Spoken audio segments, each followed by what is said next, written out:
Hi, my name is Viona Leboo. I am an intern at Equity Bank for the summer. So when I was asked to give this talk, for a minute I thought I have done no projects. I am no environmentalist. I'm just doing my education and, well, I haven't done much. But I thought to myself, what is it that I could tell people that would either help them in their entrepreneurship or motivate them in any way about myself? Well, so I want to give a little test. If I was to stand here and talk about my primary education, about how I used to walk 4 kilometers in the morning to get to school, or if I should just skip and go to my high school, about how I used to travel almost 15 hours to get to my high school because of the bad roads and how school is not close to home. It will be a typical story. A very good number of Kenyan students have gone through that.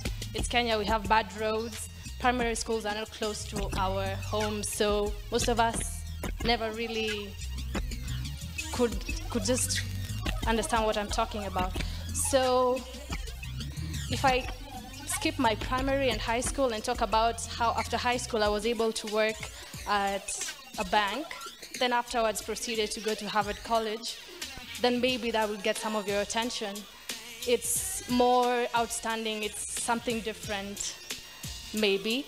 And my question is, why is it that my story about my primary school and high school and my struggles never really got that much attention compared to my working in a bank and my going to Harvard College?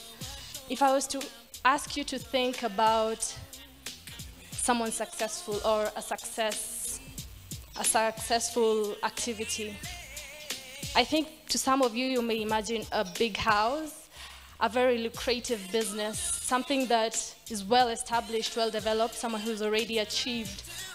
My question is, why is it that we always think about the final point and not the story towards the success? Why is the final achievement more important and why is it the thing that comes to our head more than the story itself? I'll give an example. If you were to think about a few successful people we know, let's say Obama, or according to me, James Mwangi, the CEO of Equity Bank.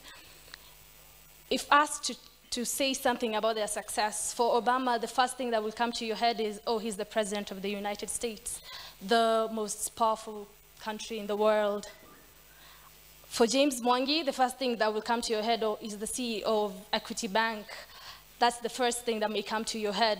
But when you ask them, if you were to sit with Obama or James Mwangi, if they were to be asked about their success, they won't think, oh, I'm the CEO. They will think about their story, how they worked through the different jobs they went through, all the challenges they've been through.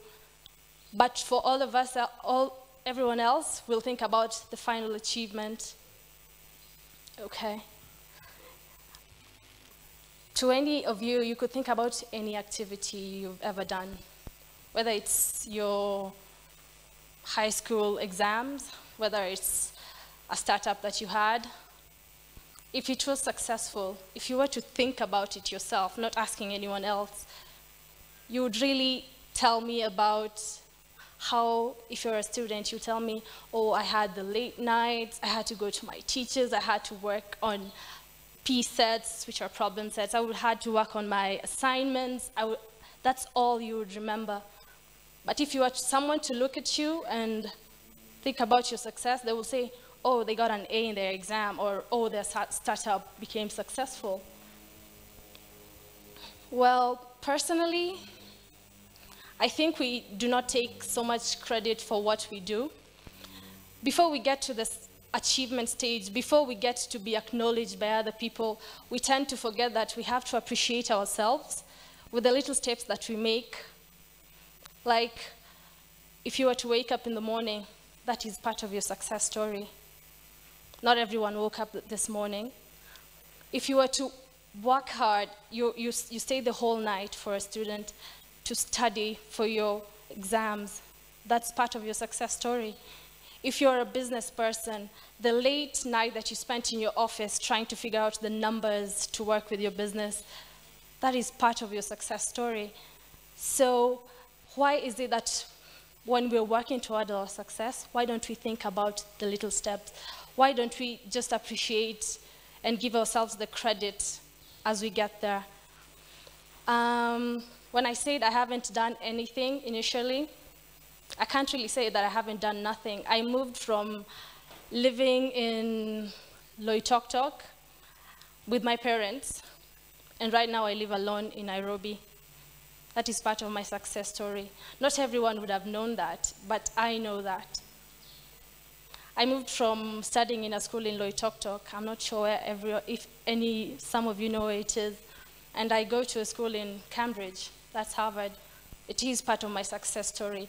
If one day I was to become the president of this country, my story will be I came from Loitoktok.